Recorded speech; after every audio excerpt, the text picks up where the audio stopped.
Buenas tardes. No veo nada más que amigos. Es una alegría, de verdad. Muchísimas gracias a todos. En primer lugar, darnos las gracias a Federico Roca y a la Junta Directiva del Ateneo por invitarme a esta charla. También a José Luis García Clavero por esa estupenda presentación. Esperemos que contribuya esta charla a la ampliación del conocimiento científico sobre algunos aspectos inéditos de la relación de Tórtola Valencia y Julio Romero de Torres, tan desconocida, que esperamos resolver en 45 minutos. En segundo lugar, como he dicho, las gracias a José Luis. El personaje. Siempre sospeché que aquella bella mujer que aparecía en una antigua fotografía clavando su mirada en el espectador bajo el ala del sombrero cordobés del pintor y tocando las castañuelas, tenía que ser un personaje admirado por el maestro. Cuando este cuadro, inédito hasta ahora, pudimos estudiarlo en profundidad, la firma en el anverso y reverso nos proporcionó algunas claves. En el dorso, el pintor había escrito «Carmen la bailaora», además de la habitual grafía de su firma y el aviso de «pintado al óleo y al temple». Revisamos bailaoras, bailarinas y artistas del espectáculo de esa época sin éxito. La fecha aproximada de su ejecución la situamos entre 1916 y 1917. Esta fecha nos la proporcionó en parte el estilo, colorido y la firma del pintor y la propia biografía de la bailarina que nos iba dictando sus pasos. En 1916, Julio Romero se traslada definitivamente a vivir a Madrid, en un pabellón del jardín del Palacio Longoria, cedido gratuitamente por Florestán Aguilar, padre de la odontología moderna y dentista real. Había sido nombrado por Real Orden del Rey Alfonso XIII, de 29 de marzo de 1916, profesor para ocupar la cátedra de ropaje de la Escuela Especial de Pintura, Escultura y Grabado, que años más tarde sería la Escuela Superior de Bellas Artes de San Fernando. Fuimos descartando por el parecido físico a las artistas de la época, encontrándonos en un desconcierto que nos llevó a consultar a la profesora de Música y Artes Escénicas, Carmen del Río, que está aquí hoy con nosotros, que nos puso en camino de la posibilidad de que el personaje retratado fuera la célebre Carmen Tórtola Valencia. Su sugerencia y el estudio de identificación facial que nos proporcionó el cirujano estético, el doctor Blas García, referente mundial en la técnica de rinoplastia ultrasónica y premiado como mejor cirujano en rinoplastia de Europa, nos dio el espaldarazo definitivo para confirmar el hallazgo. Este estudio que cifra el doctor García, Julio Romero dice: de Torres es quizás el pintor que más fielmente retrató a Carmen Tórtola Valencia, si lo comparamos con los retratos de sus homólogos como el de Anselmo Miguel Nieto, Federico Beltrán Masés o Anglada Camarasa.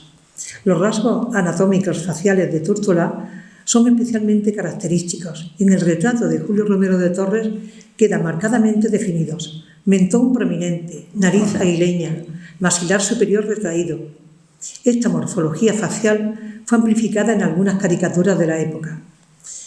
En términos cefalométricos, podría decirse que Carmen Tórtola Valencia tiene clase esquelética tipo 3, esto es, una configuración facial donde la mandíbula está más adelantada que el maxilar superior y, como consecuencia, el mentón es muy prominente. Además, presenta un mentón partido que se produce como resultado de una fusión incompleta de las mitades izquierda y derecha de la mandíbula, generándose un hoyuelo en el mentón, algo mucho más típico en los hombres que en las mujeres. Además, este mentón en Tórtola Valencia es especialmente ancho y cuadrado. Es especialmente relevante el ángulo maxilofacial muy agudo que forma su mandíbula respecto al resto de estructuras faciales, que dan una cara muy triangular.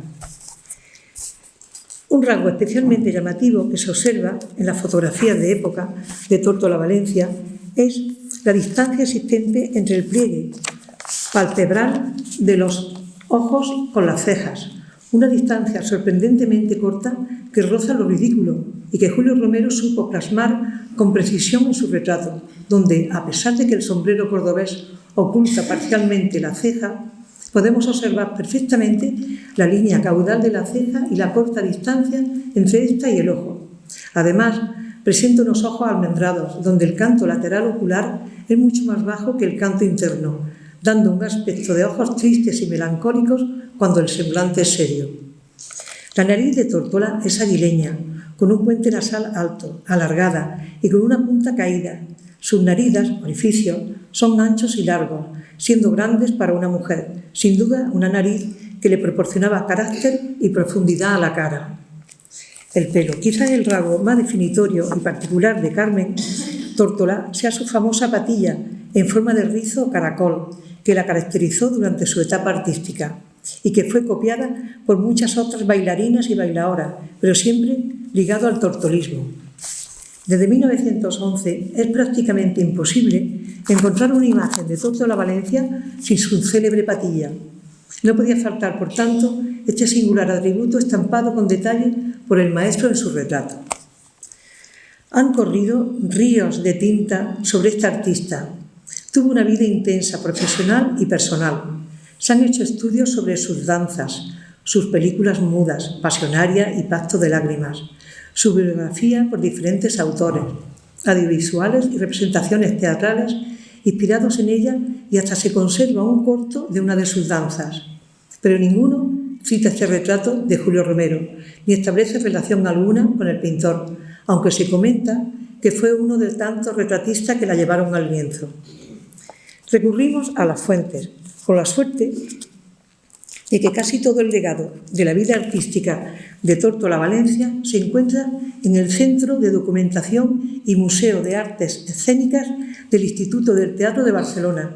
Desde ahora adelante lo citaremos como MAE, con 112 piezas de indumentaria y complementos, 246 cuadros y dibujos, 1.500 fotografías y más de 20 álbumes con recortes de prensa, testigos de sus actuaciones en Europa y en América, y 2 volúmenes de epistolario de los poetas a Tórtola Valencia. En el álbum de dedicatorias y autógrafos localizamos el primer documento inédito que relaciona a Julio Romero con Tórtola. Dice: solo 3 grandes figuras evocan en todos los movimientos de su arte una estatua. Esa águila del arte que se llama Tórtola Valencia, Eleonora Duse y Lagartijo, firmado J. Romero de Torres. Asimismo, el de su hermano Enrique, que nos proporciona la fecha en Madrid, de 9 de febrero de 1912. Dice: a Tórtola Valencia, tan grande y tan bellos tienen los ojos, que de tanto admirarlos causan enojos, porque todos quisieran ser dueños de esos ojos que desesperan. Enrique Romero de Torres. El bello texto autógrafo de Valle Inclán, que yo me quedé impresionada de que fuese un auténtico desconocido, fue numerosas veces impreso en los programas de actuaciones de Tórtola en América. Y otros, como de Anselmo Miguel Nieto, Ramón Gómez de la Serna, Moya del Pino, tiene al andar la gracia del felino. Es toda llena de profundos ecos. Anuncian sus corales y sus flecos, un sueño oriental de lo divino. Los ojos negros, cálidos, astutos, triste decencia antigua la sonrisa, y la falda de flores una brisa, de índicos y sagrados institutos. Cortó su mano en un jardín de oriente una manzana del árbol prohibido, y enroscada a sus senos la serpiente devora la jauría de un sentido sagrado. En la tiniebla transparente de sus ojos la luz pone un silbido. Valle Inclán. El autógrafo de Gómez Carrillo, a que identificamos hace años en la Venus de la Poesía junto a su esposa Raquel Medel. Esto solo por citar algunos de los nombres de los íntimos amigos de Julio Romero, entre cientos de dedicatorias. Su imagen y sus danzas fueron llevadas al lienzo por numerosos artistas. Entre ellos destacamos el primero, Eduardo Chicharro. El pintor madrileño representó en 1912 a la bailarina en la danza árabe, inspirada en la suite El Cascanueces del compositor ruso Tchaikovsky, interpretando los movimientos de las serpientes sagradas. Un instante de esta misma danza es el que capta el pintor modernista catalán Hermenegildo Anglada Camarasa, amigo y defensor acérrimo de la bailarina. Y Anselmo Miguel Nieto, el pintor vallisoletano, gran amigo de Julio Romero, la llevó varias veces al lienzo, la primera de ellas interpretando la danza del incienso, basada en la música de Pietro Bucalosis, danza de la sacerdotisa de la India. Tórtola aparece envuelta en un sari rojo y verde, interpretando las extrañas posturas de las estatuas y miniaturas indias y persas. Posteriormente la pintó en un paso de la conocida danza árabe, que tanto gustaba por su atrevida indumentaria a los intelectuales españoles. Por último, en 1915, hace un bellísimo retrato de Tórtola con mantilla blanca de encaje de blonda, como en la maja de una de sus más conocidas interpretaciones. El dibujante Penagos la representó numerosas veces con estas danzas exóticas y orientales para sus programas de mano y portadas de actuaciones. Julio Romero captura a Tórtola Valencia en su esencia más española: los caracoles engominados, las castañuelas en mano y el sombrero cordobés, elementos que luego se convertirían en iconos copiados por generaciones y generaciones de folclóricas. Sin embargo, tras esta apariencia tradicional, el pintor supo plasmar la mirada audaz y moderna que definía la bailarina. Al fondo, el eterno escenario del río Guadalquivir, con el puente romano, el castillo de la Calahorra y el campo de la Verdad. Precisamente bailando danza española, tocando las castañuelas, es como se dio a conocer en su debut en el Teatro Gaiety de Londres, en junio de 1908, en la comedia musical La Habana, producida por George Edwards.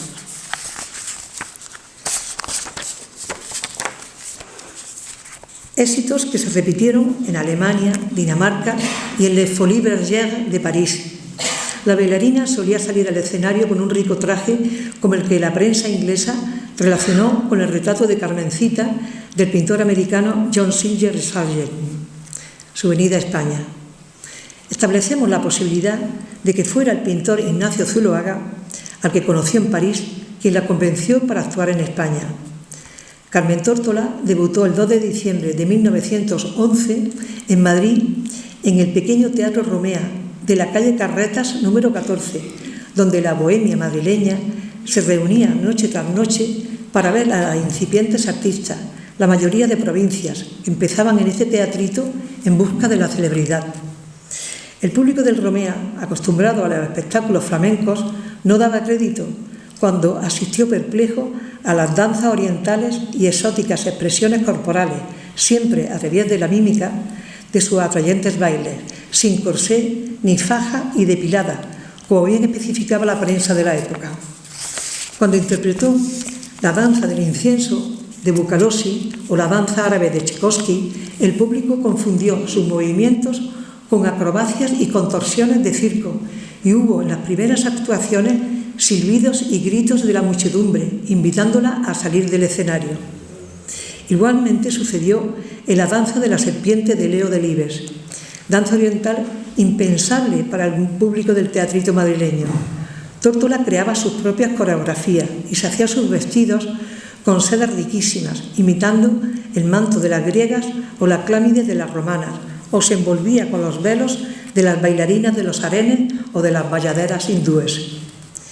Manuel Abril, el conocido crítico de arte, asistió a una de aquellas primeras actuaciones y observó la actitud negativa del público, en contrapunto con la de un grupo de intelectuales que defendía a la bailarina y sus desconcertantes bailes.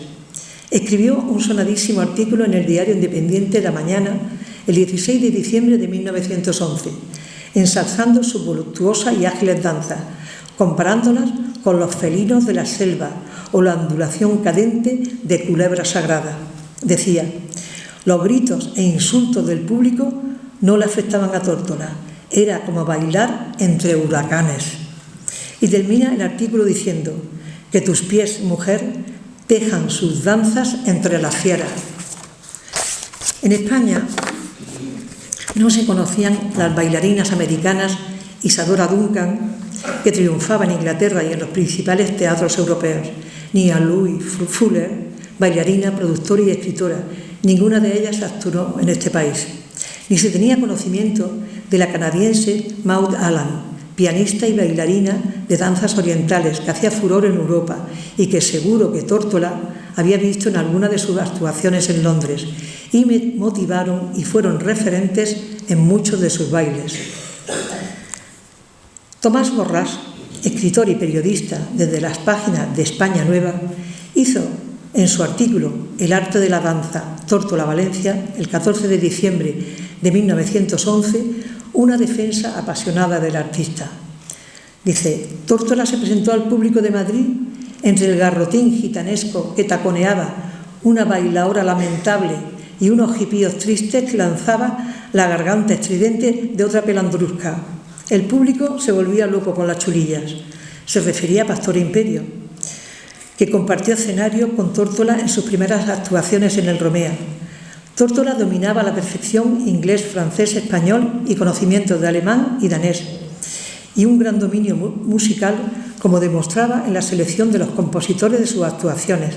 Y Pastor Imperio, a pesar de la fuerza innata que transmitía en el escenario, apenas sabía música, ni leer ni escribir. Continuaba el escritor: un ropaje extraño, unos bailes exóticos que no se parecían nada a la farruca, una innovación jamás atisbada por los cañís acostumbrados al desgarro y a las actitudes toreras. Tórtola fue ruidosamente protestada, pero una minoría inteligente, ese grupo de artistas y literatos, entre ellos Jacinto Benavente, Valle Inclán, Anglada Camarasa, Anselmo Miguel Nieto y otros, vieron en la bailarina una artista única. Inteligentemente, Tórtola incluyó entre sus danzas temas españoles, como La Gitana, cuya coreografía hizo con Ignacio Zuloaga, que le diseñó el traje. La Gitana fue una de sus danzas preferidas, basada en la composición musical de Camille Saint-Saëns. El alma de esta danza es la historia y amores brutales de muerte y exoneración de esta española e inglesa, como empezaron a llamarlas los periodistas españoles. Hace unos años, la conocida diseñadora de Sevilla de traje flamenco, Rocío Peralta, recreó el traje diseñado por Ignacio Zuloaga para Tórtola. Entre los datos que hemos encontrado de esta relación está el artículo de Víctor Ortega Espinoza en la revista Cromos, de Ecuador, de 28 de mayo de 1922. Celebridades españolas. En él reconoce sin enmascaramiento el gran amor que tuvo por el pintor. Decía Tórtola: el día más desventurado de mi vida fue cuando rompí con Ignacio Zuloaga, el pintor más grande de España. Desde ese día quedó en mi alma la huella profunda y dolorosa de una pasión que obsesionó mis sentidos. Creemos que el retrato de Tórtola lo pintó Julio a la vuelta de la bailarina de su primera tournée por América entre el mes de marzo y abril de 1917. La bailarina partió de España en abril de 1916, debutando en el mes de julio en Rosario, Argentina, en agosto en Chile, en octubre en Perú, hasta llegar a Cuba el 5 de enero de 1917, último puerto antes de su regreso en marzo a España.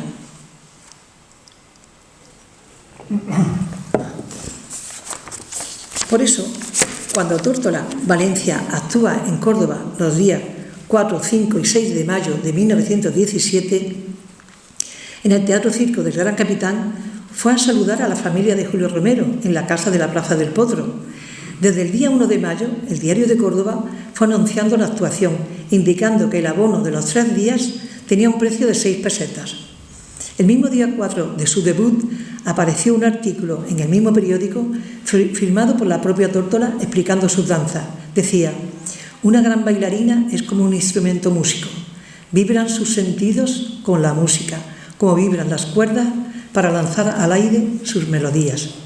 Al día siguiente de su debut, la prensa recogió el éxito del artista, haciendo referencia a opiniones publicadas sobre ella de Zuloaga, Emilio Carrere, Valle Inclán, Hoyos Givinén, Tomás Borràs, Eugenio Noel, Marquina, ensalzando la danza del incienso, la danza de la serpiente, la árabe, la bayadera, ponderando la escenografía y coreografía, ambas de la propia Tórtola. Fue aclamada por el público, inclusive por el más rebelde al infringir la bailarina con sus danzas orientales los habituales garrotines y tangos flamencos a los que estaban acostumbrados. El segundo día tuvo aún más éxito, puesto que en el programa incluyó la admirable recreación La Maja, de tan fina y delicada hispanidad. resaltando que esta danza y la del incienso eran las más aplaudidas. La prensa señalaba que el tercer día el triunfo fue total, superior a los dos anteriores. Maravilló con la danza noruega de Grieg, repitió la danza goyesca, la danza del incienso, además de la de Anitra y, por último, la danza de la muerte de Asa.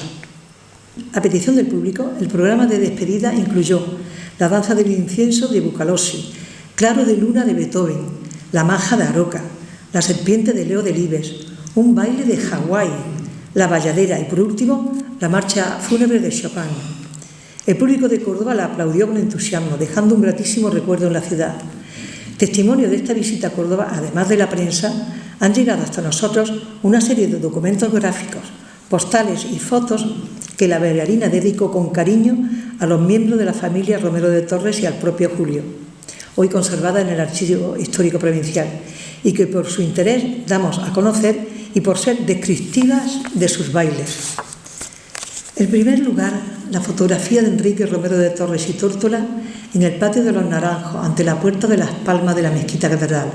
Era la única conocida y publicada. Enrique va elegantemente vestido con sombrero, cuello duro, corbata y paraguas. Tórtola con traje largo con volantes y una chaqueta de manga corta, un sombrero de casquete rematado en plumas. Un modelo que llamaría la atención con la sobriedad de la vestimenta femenina cordobesa. Los brazos desnudos con numerosas pulseras y las manos con anillos en todos los dedos. En el sobre donde se guardaba la foto llevaba la anotación: retrato precioso con la Tórtola Valencia. Tórtola fue una de las primeras artistas que destacó por su innovadora estrategia de autopromoción.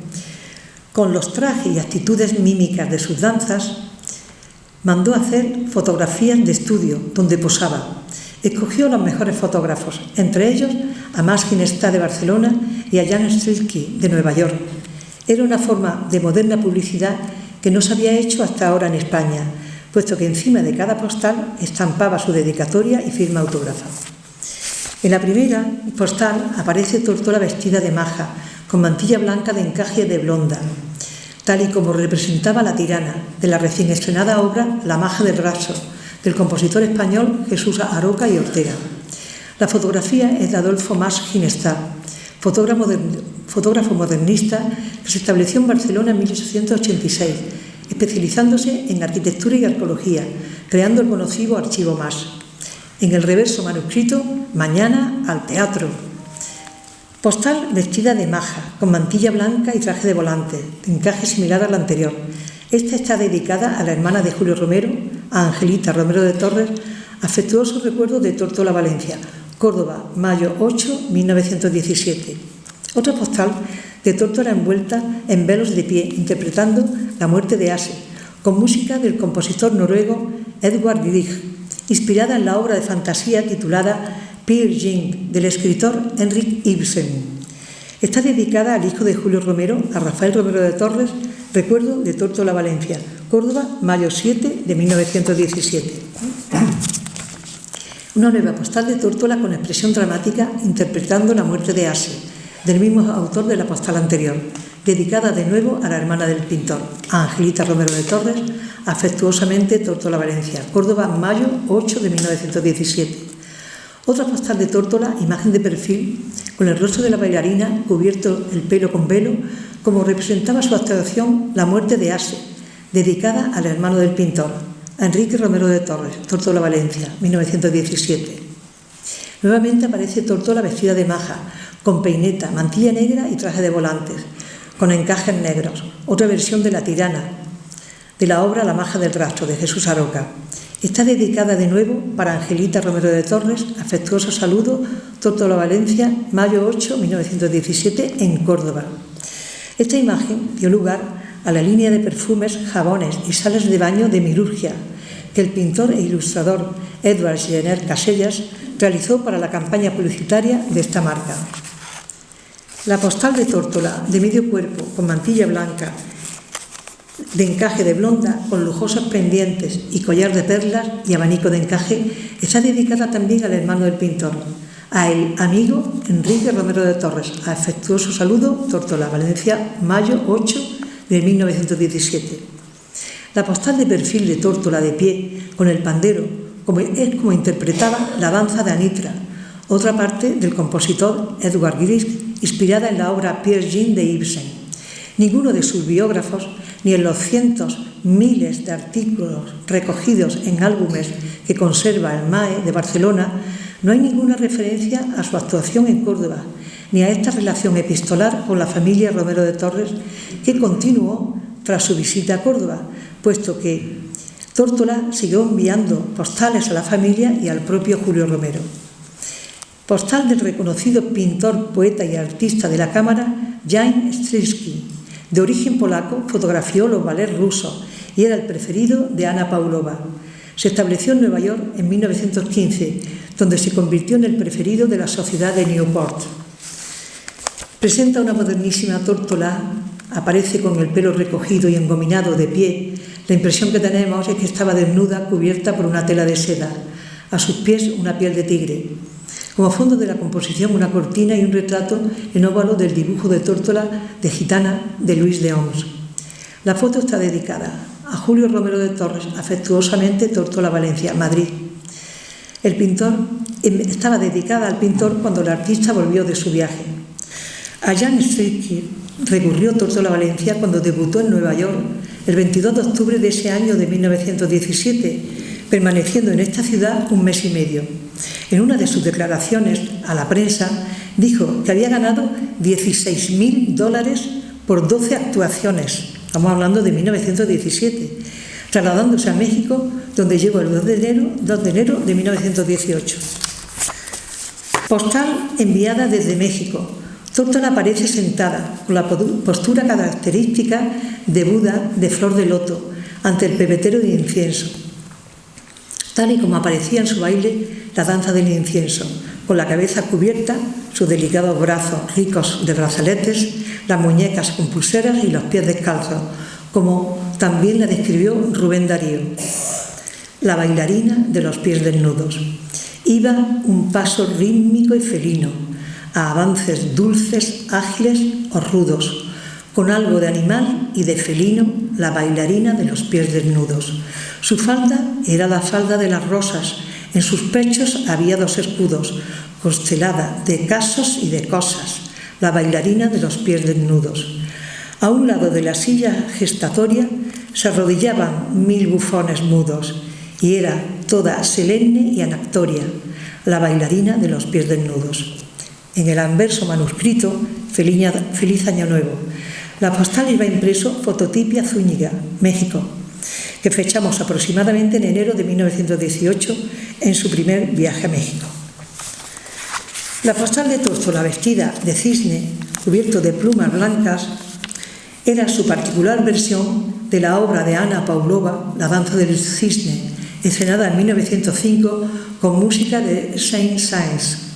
Tórtola comentó a la prensa que ella se había inspirado en un vaso griego donde aparece un grupo de jóvenes como pájaros agitando las alas, para no parodiar a su admirada Anna Pavlova. En el reverso, Fototipia Zúñiga, México, foto que fechamos asimismo hacia enero de 1918 en este primer viaje a México. Hasta hizo postales de su casa de Barcelona, como la que reproduce el salón, obra del artista y empresario Guido Rabasi.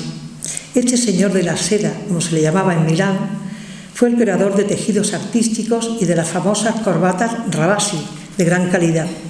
En el reverso está dirigida a Enrique Romero de Torres, Museo de Córdoba, España, y en nota manuscrita, Feliz Año Nuevo, te deseo desde Chile, en donde tengo éxitos enormes. Salomé fue loco el éxito, Tórtola, Valencia.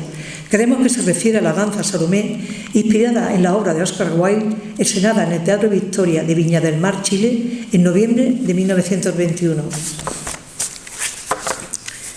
Postal con el sello de Alfonso XIII y membrete de Barcelona, sin poder apreciar el año. Representa a Tórtola con mantilla blanca. En el reverso está dirigida a Julia Romero de Torres, sobrina de Julio Romero e hija de su desafortunado hermano Rafael, que desde niña vivió en la casa familiar del Potro con toda la trupe de los Romero de Torres. El texto aparece tachado. Leemos algo así como nos confirma la archivera Alicia Córdoba.